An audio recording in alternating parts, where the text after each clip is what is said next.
Good morning. We really appreciate this opportunity to share with you guys as we did at the 9 a.m. service. And I just want to use this opportunity to thank you all for your incredible support over this vital mission, especially the prayer support, because it turned out that the prayers that were prayed were very powerful and very effective and very timely. I've asked my team to also share this morning. Each one of them will share a little bit about their experience and what moved their hearts. But before we get into that, I'll just show you the route that we took so that you get an idea of how that looks like. Looks like we traveled almost all of Ukraine. We started over here in Moldova. That's where our initial base is, and the pastor's over there. And then we traveled over there. So that's the first little part up to Kremenchuk. Kremenchuk is where the Living Pearl Orphanage is. Amy spoke here last Sunday. She's going to speak tonight again. Incredible place. Really impacted us deeply, that orphanage over there. So that's Kremenchuk over there. This first route took us 14 hours non-stop driving just to get to that space over there. And we lost one of our tires at 110 kilometers an hour with one of the vans. But praise God, we are still here. So after Kremenchuk over there, we went to Dnipro. And for those of you guys that know Owen Pomana, he's a Kiwi bloke over there. Incredible work that he is doing for some of the ex-New Zealand soldiers and other soldiers, international soldiers as well, but also for the villages, and he uses ambulances to take medicine to the front line on a regular basis. He really needs a lot of prayer and support. So when you remember him in your prayers, that'll be much appreciated. So that's Dnipro. Dnipro, in fact, I think the last 48 hours been attacked 7 times. So just on his little blob thingy, you can just see all the attacks. Incredible that's happening over there. After Dnipro, we traveled to the east. This is a deep space map. This is a live map of what's happening in the war. And that is where the Russian army is based. And that's the battalions and so on, the soldiers that's over there. So we were about between 10 and 20 kilometers over there. In fact, we went to a village called Leman, where we missed a missile attack with literally an hour after we went to the hospital over there, left, and an hour later, that missile attack happened over there. So on numerous occasions, and the guys will talk about it, we see the long distance, the attacks, the booming sounds of the front line. Several occasions, like I mentioned, we just missed knee attacks. Another one, Phil will talk about it, about 500 meters to a kilometer bomb explosion. And numerous jet planes just across over our heads one of them turned out to be a Russian fighter plane. So that all happened over there. Then we went to Kharkiv. Kharkiv is up in the north. That town is hammered all the time. That's the one place we felt like anything could happen there. In fact, all electricity got blown out while we were traveling on there because there was a massive attack in Kiev. And then that was the last route. Went to Kiev, met with the vineyard there, and then all the way back home. 2 weeks, over 3,000 kilometers. So a lot of traveling. Our convoy was between 3 and 4 vehicles at a time, traveling up to 165 kilometers an hour with those travel vans. They can go. They can go. So I just want to highlight and honor the teams that we've been working with. First and foremost, this team, they were just incredible. If I could choose any team to go on a mission field, it'll be these guys. They're humble, especially Christine. Yeah, especially Christine. Humble, great servant-hearted leadership. It was just a blessing for us to be with these guys and really appreciate that. Those are the teams, some of the overseas teams over there. Oops, wrong one. That on over there, that is Tudor. He's the pastor in Moldova Vineyard. He's the guy, he's our main contact. He does these runs almost every month. You can think that a massive amount of distance that this guy travels all the time, leaving his family behind for at least a week at a time. Great man of faith, very humble. It was an honor for us to work with him as well. And then Anton over there, young guy from Moldova. I think Phil will also talk a little bit about Anton. Second time we've met Anton, amazing young man, and God is just taking on a beautiful journey as he joins these teams on this ongoing basis. The power, the unity of this and those other teams really created a brotherhood, a sisterhood, in many ways that was much appreciated. So during the last 2 weeks, we've witnessed devastating poverty. We felt the raw emotions of the people. We shed tears, we shed laughter. Our hearts were broken and our hearts were uplifted. But because of the support of this church and many others, we were able to bring food to 400 families on the front line. 7 different villages. We were able to give much needed hygiene products to the women. 3 hospitals, got medicine and a clinic. So incredible that we had that opportunity. Everywhere we go, Moldova, Ukraine, New Zealand, the plane, everywhere we go, the people ask us this one question: why do you go to such a far-off country with people that you don't know? And this is the reason.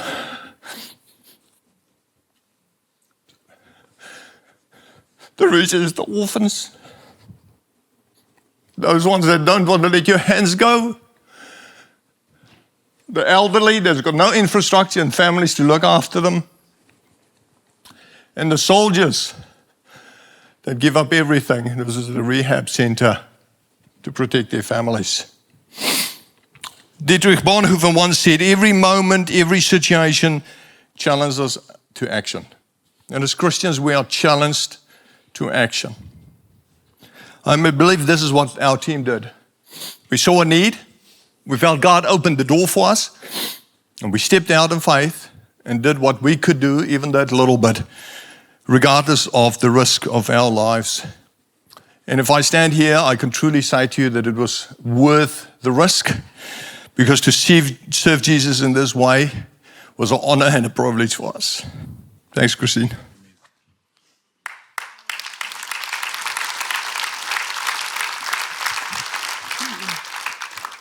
I'll share a few highlights and then I'll pass on to the rest of the team. I'll start off by saying that I traveled with 5 guys, and at one stage it was 9 guys. So thank you for your prayers. I definitely felt that. So as I mentioned in the first service, I think you can see a little bit of theme with their hats. I was surrounded by camouflage and olive green and testosterone. And I made a point on day 1 that I will not be influenced anymore. So I got a pink hat to stand out. And I made it known. So, as Harry mentioned, our first stop was at the orphanage. And this was probably one of my highlights, to see the orphans and to see what they go through. And as we arrived, they all came to us with some artwork. They knew we were coming, so they prepared the art in advance. I brought some of it here with us. So there's one here that's got the Ukrainian flag on it, and it just says home on it. And then there's one here that says, we are waiting for you in Ukraine. Beautiful, beautiful moment.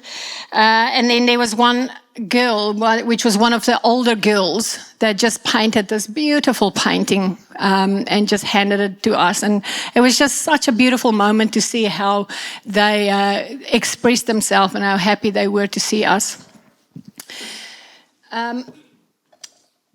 The orphanage is wonderfully set up. It was really, really good to see how they function over there. At the moment, they've got 39 kids between the ages of 3 and 18. And I'm not used to hats, but I made sure that I wore it all the time. It was absolutely heartwarming to see how well they function and how good this orphanage is set up. But it was also heartbreaking for us to look into their eyes and to see the sadness and to see and to hear some of these stories. It just absolutely undone a lot of us, to hear all of these things. I forgot to press the button. So that was the orphanage as we arrived. That's all the kids were just waiting for us there. And this is a photo of Gordy. So Gordy was abandoned when he was born. His mother was a drug addict, so he's got a lot of disabilities and he's very, very far behind developmentally. In fact, he's 3 years old, but he doesn't speak at all.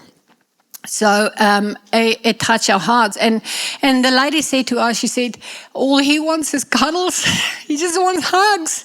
So as we arrived, he put his arms out to me and he just latched on. So very, very moving. He did not want to let go. She said to us that he's a very scared boy. They have to teach him how to talk, how to interact, how to play, because he's not used to anything and he's so far behind developmentally. It's a very touching moment. We also handed out some of the sanitary supplies that we took. This was 3 of the girls in the orphanage that got some of those sanitary supplies, and just beautiful, beautiful girls to actually talk to them. As Harry mentioned, we handed out $9,000 worth of medicine. One of these places that we handed it out was at this, it was a village, and this lady, she is a nurse, and she's a beautiful Christian lady. She started a clinic from her house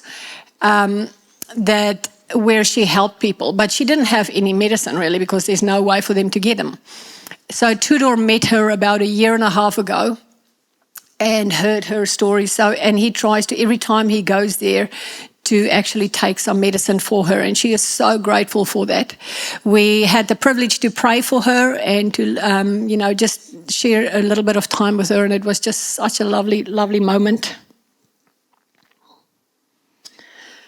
Some of you might remember from last year that we talked about the lady and the couple in Butcher who lost 1/3 of their house when a part of a rocket from a Russian tank went through their house.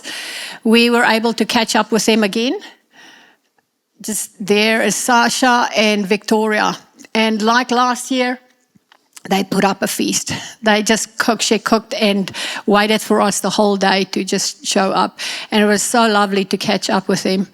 One of the sad things that they said as we asked them how they were doing was that they really struggled to move on and to actually work through their trauma and to actually get to the next stage, because they don't know if there's going to be another attack or another invasion.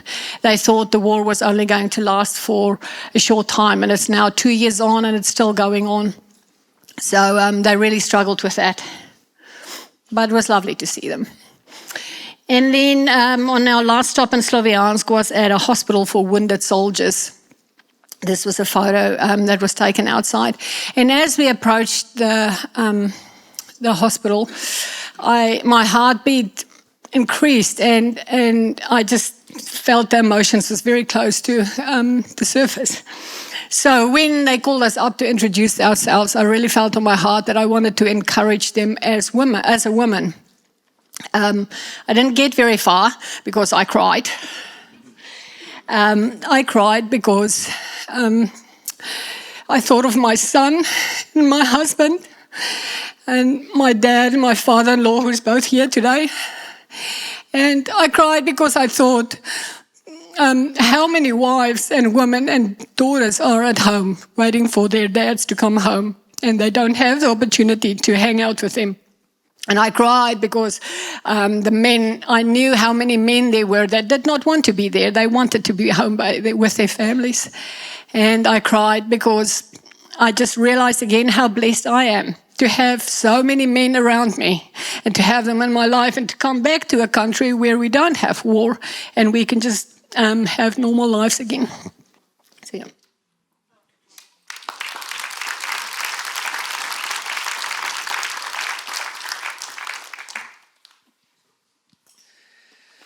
First, I'd just like to add to what Harry said at the start and just thank everyone for their support and prayers and financial as well. And it's been such a community effort, and it's been a privilege to partnership with you in this over that time. So thank you.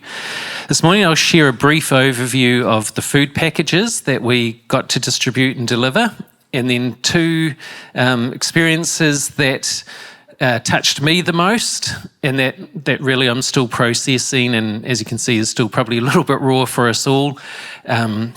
Yesterday I was working on it, just a lot of emotion and tuning inside, and I probably kind of feels like I need a good cry, but that hasn't really happened yet. But in the planning and praying through this yesterday, I realised that God might lead us in response to these situations, and that response may not just be for myself and my wife Jolie, but it may be that we partner further in this as a community and a church. So if your heart gets stirred today, love to be in contact with you afterwards to see what God's doing, and maybe it is something that God will work further in with us all. So the first I'll share is from a visit to the orphanage, which is the photo here. Just as Christine said, when we first arrived, they came with their drawings and paintings, which that's showing, and they just wanted to hold our hands and show us around or give hugs. It was, they were a very brief hesitation, and then they were up to us. Then I realised that the group I was surrounded by, I got talking to them through Google Translate, and Tanya, the girl with the pink shirt, found out that they'd only just arrived in the orphanage not just a few months previously, and that the other children around us were in fact her 4 siblings. So one of the girls isn't there in that photo, but that's the other 3. Their mother had died in December. They were such lovely kids, and my heart was just drawn to them immediately, and to Tanya, and I was so sad with their story. Over the app, I asked Tanya if she had any plans for the future, work-wise, and she sort of answered straight away that she wanted to be a chef or to go and fight for her country. So that kind of just broke my heart further, hearing that from such a beautiful young woman. We were then whisked on to other events around the orphanage and at the church, but later I got to meet with Tanya again at a youth meeting we had a few hours later, and also got to talk with one of the managers who knew some English a bit later on. And so through that I learned that their father had died some years before in prison. He'd had drug and alcohol problems. The mother then died in December in Kiev from a rocket strike, leaving the kids as the sole survivors. The parents had never been very good parents, both with drug and alcohol issues. And so Tanya had been the caregiver, largely cooking and cleaning and looking after the younger children and being their mum. So I'm still trying to process all this and what my involvement can be from here with them, and I look forward to talking to Amy about that to find out more how that could work with the orphanage. But would also like to ask you all just to include Tanya and her siblings in your prayers when you think of it, please. This next slide now is us preparing the boxes for distribution. As you heard, we're able to deliver 400 boxes to families near the front lines. This included basic staples like rice, lentils, soap, and tinned food, etc. So now I've just got a short clip, about 40 seconds, of us doing that in just one of the villages. So just distributing some boxes here. This lady has a list with all their names on it. and how many packages each family should get. And she gives that out, calls them, and they come and collect them. And just before we heard a jet going over, a rumble went through the whole group. We're about 10 k's from the front line here, but these people are living here. As you'll notice, they're all mostly older men and women. There's one boy there, and I saw 2 little girls, but that's it. In the last village, there are no children at all. Along with these distributions, because we had a team of 4 from the vineyard in Kiev came and joined with us, the pastor and the worship leader and 2 others. And at each village, sort of before distributing the food, they'd have what they called a concert. Sergei builds guitars himself, really talented man, is a beautiful worship leader, and so they'd have some songs and worship, and then they would preach or share a message, or we would with them. And just about every village we went to, someone gave their heart to the Lord there, and also there was some miraculous healings, at least 2 that we were attested right at the time. And same in that village that we just showed, one of the women there in that group on a previous visit in December would then come and prayed for her epilepsy. She'd got completely healed and she hadn't had a case since, an episode since, so that was awesome. So this is us having dinner that same night with Sasha, bottom left, his mother-in-law's house in Slavyansk. And so the other 4 that you haven't seen before, they're the guys from Kiev. Meeting them and starting a friendship, along with Tudor and Anton from Moldova, was a key part of the trip for me. They're lovely guys, they're compassionate for people and God, while they find themselves in the middle of very difficult circumstances. They live with the constant threat of rockets or being recruited for the front lines. Sometimes at roadblocks, there are recruitment agents who right there and then can require men to be sent into training unless you have some sort of exemption. Their wives are worried for them, with one of them at least suffering from clinical anxiety and depression, living under these constant strains. Our wives, Jolie and Bridget, got a short taste of that while we were away, but how much more when that's month after month. The other very big and real threat is what will they do if the Russians win? Do they stay? Do they flee? Probably illegally. And will they even survive? In talking through this with a couple of them, you hear how they're seriously weighing this up. And at this stage, we're really not sure what path they would take if that happened. This has been the other big impact for me. With leaving them behind, now as friends and fellow believers, what do I do now? And as I said, I'm sort of still processing this, but it's a bit emotional for me. This is Sergei, the pastor I was telling you about, and who makes the guitars. He's the pastor of Vineyard Kiev. He's a wonderful worshipper. He's seen his church go from 100 to 120 members before the war to now to 10 or 12, as 90% of the church has fled the country. He and his family have decided to stay. I asked him, what's the best thing that we, being the church in the West, outside of Ukraine, can do to support them? And he answered that sending our money and aid was very useful, but the best thing that we could do was come ourselves. They need the encouragement to know that they're not forgotten, alone, and to have that relationship. Pastor Owen in Dnipro also said the same. He said that our coming had been such a blessing to him that it can be lonely, and he needs our encouragement too. So I believe this trip was absolutely the right thing, was effective and timely, and I ask you still to please pray for us as we listen to God from here, and also for the people in Ukraine and our Christian brothers there, and for your own and our church involvement from here. Thank you.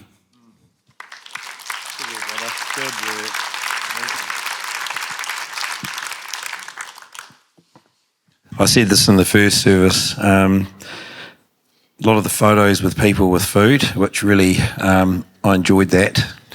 And we've actually come back with kilograms on, not kilograms off, which sort of seems counterintuitive. And the description that the Ukrainians use is, look, it's a really good positive thing because you get Ukrainian abs as a result of eating all the food. And boy, and I think for just context, these are people giving out of virtually nothing. So they don't have much. And from the very little they have, they've literally put on a feast. And there's something in that. And we obviously, we felt like kings and queens. But also they, as Stephen said, we can't underestimate that the little things, they often said the little things matter, not the big things. And well, we can all learn from that, you know. Look, the other thing I said in the first service as well is I felt initially really conflicted when I went, because on my side, my dad was German and my mum's Russian Chinese. I know we have some beautiful Russian people in the church as well, which I'm going to look forward to meeting them. And I will be honest and say I felt a little bit of a guilt complex initially, because I'm going to Ukraine, I want to serve, I want to do the right thing. And then as soon as I got there, I realised that, you know, war's evil. It's no good for anybody. There are beautiful Russian people that don't want to be at the front line, that are losing their lives. And there are beautiful Ukrainian people that are doing the same thing. And as you'll see in a moment, it was pretty blooming confronting, what we saw. And we can't describe all of it other than to say, as we've said all morning in both services, we felt God's grace and Holy Spirit like you cannot imagine. Like it was just constantly over us, wasn't it? And I've never experienced that to that degree in my life, where it was 24/7. It just rained over us. And as we've all said, we've got to thank you so much, because we couldn't have done it without you. You know, we go as an army of God together and work together for good.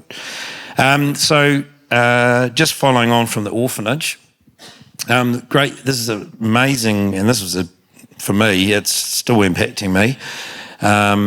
This is Yuri in the middle. So Yuri's a good Christian man of God who's married, he's a grandfather, a husband, and about 5 days after we saw him here, he was back to the front line to be an anti-aircraft gunner. This is pretty normal, okay, because people are wanting to serve their country, and if you understand the context of that, you know, people want to retain their land. It's a healthy, understandable thing. But this is a common story where a lot of men and women, and there are a lot of Ukrainian women, 60,000 women, serve at the front line. They're literally putting their lives on the line every single day, okay? And if you haven't heard, things are getting really hot over there, not just temperature-wise, but it's pretty brutal. And just before I forget, in the context of this, and I said it this morning as well, when I shared this process with my 3 sons, one of my staff member who's ex-New Zealand Army and a client who's ex-New Zealand Army, pretty much to a T, they all said, hey, is there any chance I could join you if you understand the mission and the cause and the purpose? And one of the things that Harry will close with is, hey, what's your frontline opportunity? I know no one's all called to do this trip we just did. We just felt very strongly, but also we feel very strongly to challenge and encourage you to go, what's your frontline mission? What could you do? And it will require some bravery. It will be testy and it will be risky, but what's on the other side of the opportunity? That's something I'll leave with you to think about. So that's Yuri. You know, as we've said, there's people that we've just list builded in terms of who we're constantly praying for. Staying in touch with them is amazing because the comms is good over there, etc. On the next bit, what you'll see is the reality of our reality after having lunch one day in Sloviansk, the Donetsk region. I think until you actually have something land pretty close to you, which is like a sonic boom and a ballistic blast, it shakes you, right? It's not something that happens every day, and I'm used to firing big guns and rifles. This was completely different. This was very confronting, so you'll get a wee sense with this short clip. Hey folks, it was actually very disturbing. We were just getting ready to go in the vehicle, and a missile just landed about 500 metres from us. I think we're all just feeling pretty hefty about this. This is where we're staying, in that white place, and it's absolutely arrived here right in town. So you just get an appreciation of what's going on here. Just taking it in at the moment. And it's a bit confronting, quite frankly. It was a hell of a bang. It was extremely loud and violent. Oh, keep us in your prayers. So hopefully you just get a small sense of what was happening. We didn't deliberately go into harm's way, but we were in a war zone, so you had to be realistic about that. I will say on behalf of our team, because I know this is our heart, is when that incident happened, and it all affected us slightly different, what I think, when we say perfect love casts out all fear, it actually becomes reality. And I don't want to say this in any sense of keeping it, diminishing risk, etc. But I think for all of us, we felt, you know what, it's game on from here. Let's get on with the mission. To the point where we had to choose not to fear every moment, otherwise you'd just freeze, okay? And you're watching all your fellow Ukrainian citizens going about doing their shopping, washing their car with missiles and ballistics, okay? And that might sound really weird, but remember, they're choosing to live as best as they can under very trying circumstances. So moving on, this is one of many, many Russian tanks that we saw on the way. We're not glorifying the war here, folks. I just want to be very clear, but this leads into the next little scenario, which was pretty, well, for me, it broke me. And you'll see why in a moment, but this is actually a tank sitting right in the front, what was front lawn of this beautiful woman's house. She'd earlier met the rest of the team behind me and shared her story, which was nothing short of, it was heartbreaking and brutal. So what happened in this case is, this is a great photo with that beautiful pink hat, which I'll never forget. But this is Babushka Toma, or Grandma Toma. I don't know how she puts a smile on her face, but somehow there was grace on her. And what happened is Anton, who I'll close with shortly, pulled me aside once we'd delivered the aid in one of those villages. And he said, hey, this lady wants you to quickly go to her house. She wants prayer for something. And of course, I didn't know the backstory because I hadn't actually met. But Christine, I think you'd had a good chat with her and the rest of the team. And I went in, and then the gun turret was sitting literally at her front door because that got blown off. And, that's just what she lives with. She's by herself. She's a widower. She's in her 70s. She's got nothing. She has actually no running water, but she at least had electricity. And she shared her story, and I was able to use a little bit of Russian, but Anton was a great translator. And effectively, I found this really hard to listen to, but something welled up inside of me. The two Russian soldiers effectively took her house, and the first thing, and I'll be careful and wise how I say this, but her eardrums effectively blown out, and that was because they used the Kalashnikovs, put on the ground and said you're not to cover your ears, and fired the rifle, machine gun, and that was devastating. I won't go into any more detail. But unfortunately, men of war, when their conquestors do the most evil things, and I won't say any more, you'll know what that is. And that's what they did to this dear woman. I don't know how she's chosen to live, but I just felt this massive need. I knew something, I'll close with Anton because he felt something. I put my hands over her ears, and I just felt this huge sense of Holy Spirit just to pray for healing for her ears and for her body and her mind and her spirit, because she's been absolutely broken. And that's very confronting for a bloke, for her to tell that story to me, but she felt safe to say it, and I was certainly not judging. And I was stunned, to be honest, but I just felt, pray, don't overthink it, Phil. And these guys have been doing it anyway. And then something that Stephen and I, together with the team, we felt very strongly is just to always have some, and please, not focusing on the money, it was just to always have American money in our wallets, just to seize the moment, the opportunity. And I just thought, I'm not going to worry about this, just grab $100 out US.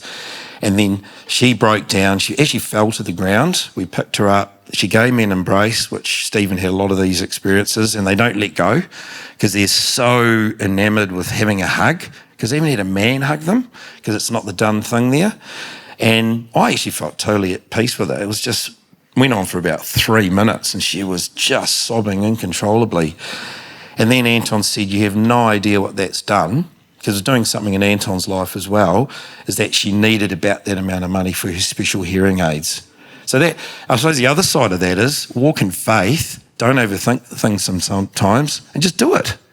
The money is irrelevant. It's $180 New Zealand, so what? But sometimes we just need to do those things on the spur of the moment. They are God moments in themselves. And that's something it taught us as well, about faith and courage and just doing things outside of our norm. So that if I sounded a bit gripped there, you can understand why.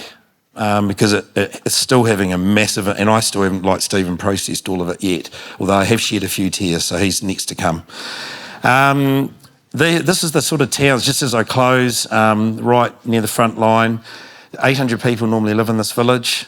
There are 30 people still living there without water, sanitary, clean disposition, no power. They were hard people. They've been hardened by being conquested 14 times, Russian, Ukrainian. That would do all of our heads in.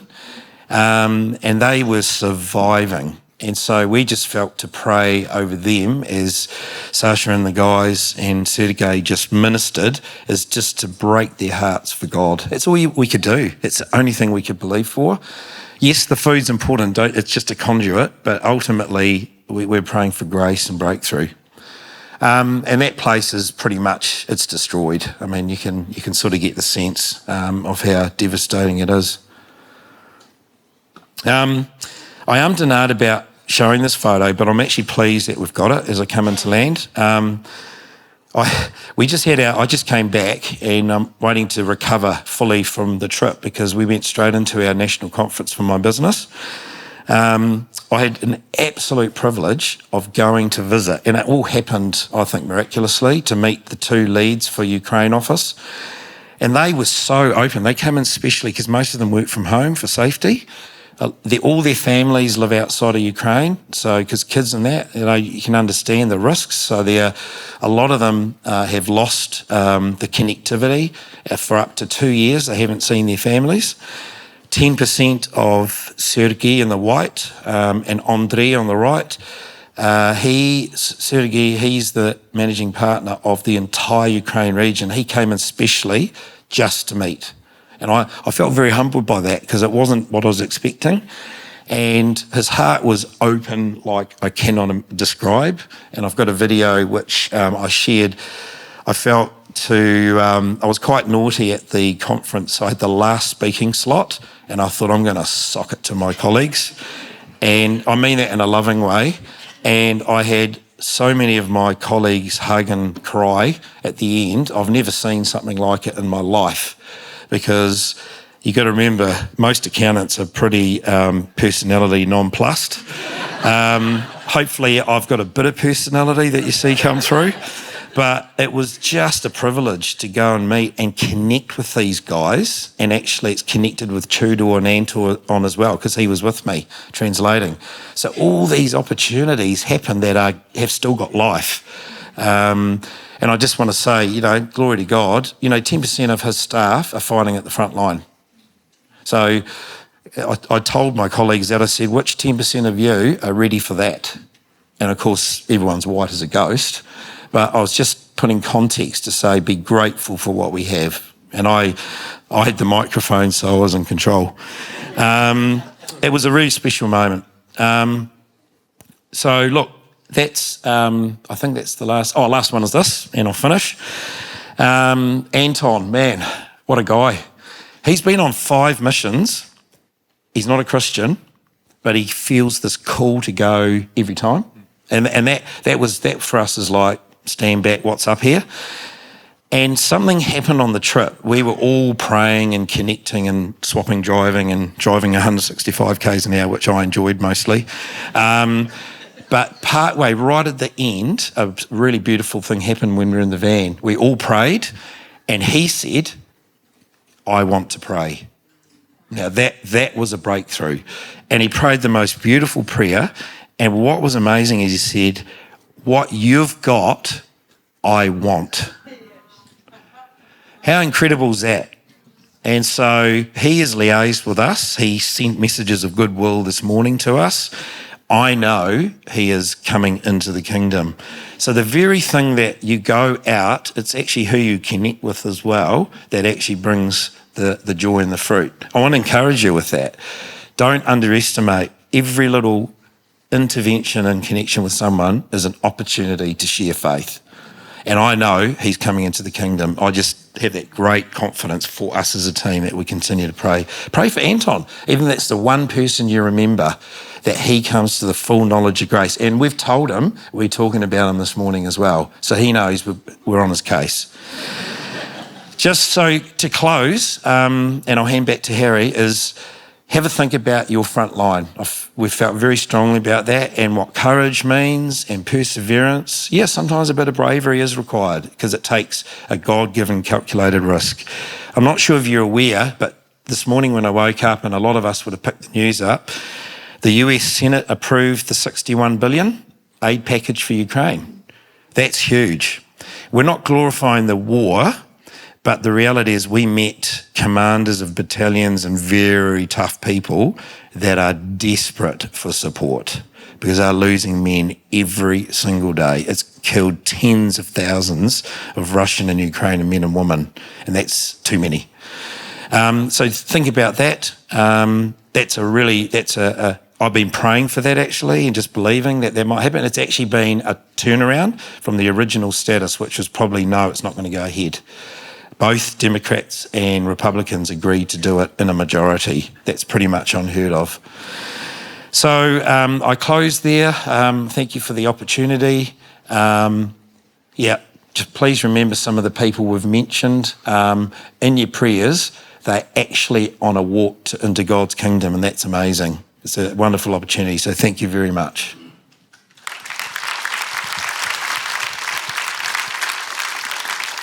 Yeah, thank you once again for just listening to us, praying for us, standing with us. Just three quick thoughts that I'll leave with you. The first one is, as Phil said, we're called to love all people. We love the Ukrainian people, we love the Russian people, and we honor the beautiful Russian family that we have amongst us here as well. It is an honor to have them here. The second thing is, we took up the faith promise earlier today. You know, whether it's Africa, Asia, Southeast Asia, Eastern Europe, the money that we give, this is what our church is doing with it. So if you want to see firsthand what your funds are doing, this is the stuff that's happening in real life. And the third thing is, as Phil said, the front line. Dietrich Bonhoeffer said we must be ready to allow ourselves to be interrupted by God. My question is this morning, are you at that place where you're willing to be interrupted by God? Where's your front line? And how are you going to step out in faith in that call that God has for you as an individual within our church?